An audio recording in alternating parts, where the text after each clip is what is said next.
থেকে আমাদের সঙ্গে রয়েছে পায়েল এবং এলিনা। আমি সরাসরি এলিনার কাছে চলে যাবো। এলিনা, তুমি যেমনটা বলছিলে এখনো পর্যন্ত আগুন কি নিয়ন্ত্রণে আনা সম্ভব হয়েছে?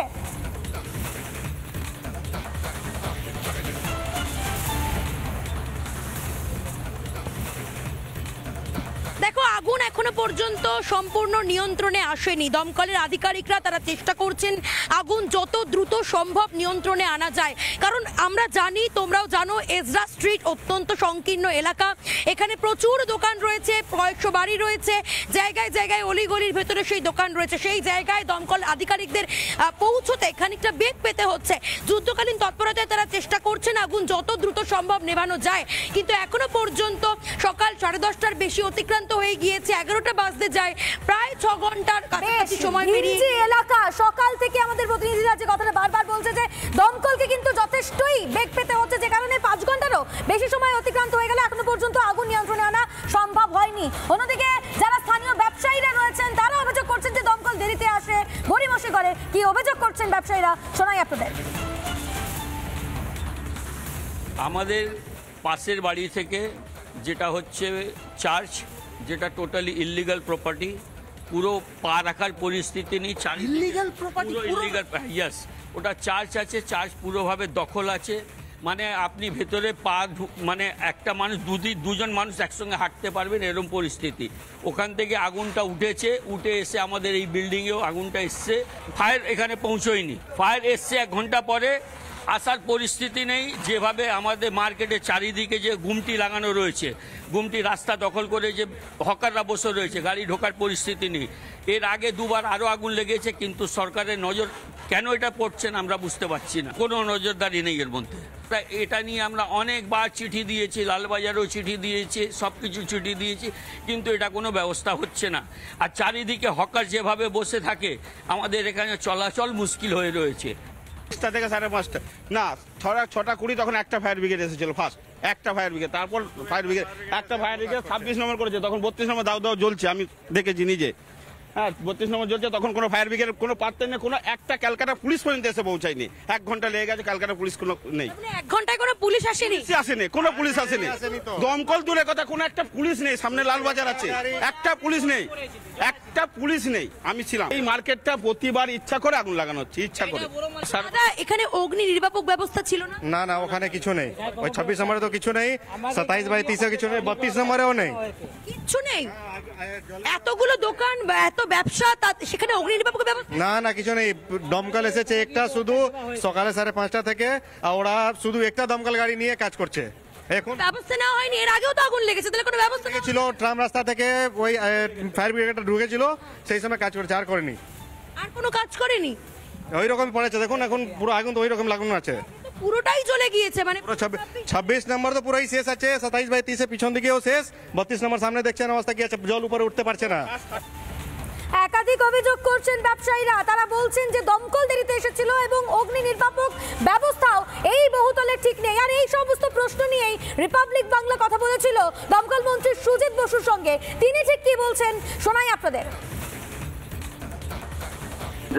একটা 5টার সময় আমাদের কাছে কল আছে যে ওখানে একটা আগুন হয়। এখন পর্যন্ত 24টা গাড়ি ওখানে কাজ করছে এবং 2-4টে পাম্প আমাদের ওখানে আছে।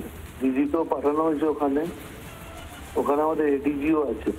ওখান থেকে নেওয়ার খুব সমস্যা ছিল, যার জন্য আমাদের রিলে সিস্টেমে জল দিয়ে কাজ করতে হচ্ছে। জায়গাটা ন্যারো আছে, কোনো হতাহতের খবর নেই, কোনো ইঞ্জুরিও নেই।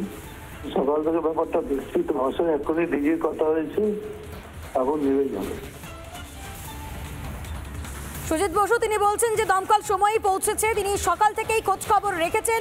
24টা ইঞ্জিন ঘটনাস্থলে পৌঁছে কাজ করছে, কিন্তু এলাকা ন্যারো হওয়ায় দমকলকে পৌঁছতে যথেষ্টই বেগ পেতে হয়েছে। যে ছবি, যে খবর লাগাতার রিপাবলিক বাংলা আপনাদের সামনে তুলে ধরছে। আমাদের প্রতিনিধি সৈকত এই মুহূর্তে আমাদের সঙ্গে রয়েছে, সরাসরি সৈকতের কাছে চলে যাবো। সৈকত, তুমি যেমনটা কিছুক্ষণ আগেই দেখাচ্ছিলে 32 নম্বর যে এজরা স্ট্রিট, সেখান থেকে যে ন্যারো গলি, যে ছোট গলি, সেই বিষয়টা কার্যত বারবার উঠে আসছিল এবং এর পাশাপাশি উঠে আসছিল যে অগ্নি নির্বাপক ব্যবস্থা একেবারেই সেখানে নেই। আরো একবার তোমার মাধ্যমে সেই ছবিটা জানতে চাইবো।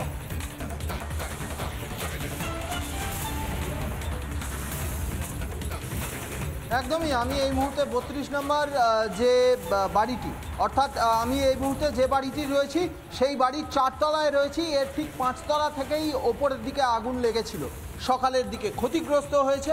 সেই জায়গা থেকে একেবারে সোর্স অফ ফায়ার, যেটা এখনো পর্যন্ত কিন্তু ধোঁয়া বেরোচ্ছে, দাউ দাউ করে ধোঁয়া বেরোচ্ছে। এবং যে জায়গা থেকে এখনো পর্যন্ত ধোঁয়া বেরোচ্ছে সেগুলোর শেড কিন্তু টিনের, অর্থাৎ দোকান টিন দিয়ে তৈরি, তার শেড টিন দিয়ে তৈরি। এইগুলোই সম্ভবত ব্যবসায়ীরা বলছিলেন যে অবৈধ নির্মাণ, ইল্লিগাল কনস্ট্রাকশন, এইগুলোই ইল্লিগাল কনস্ট্রাকশন হতে পারে, অন্তত ব্যবসায়ীরা তেমনটা অভিযোগ করছিলেন।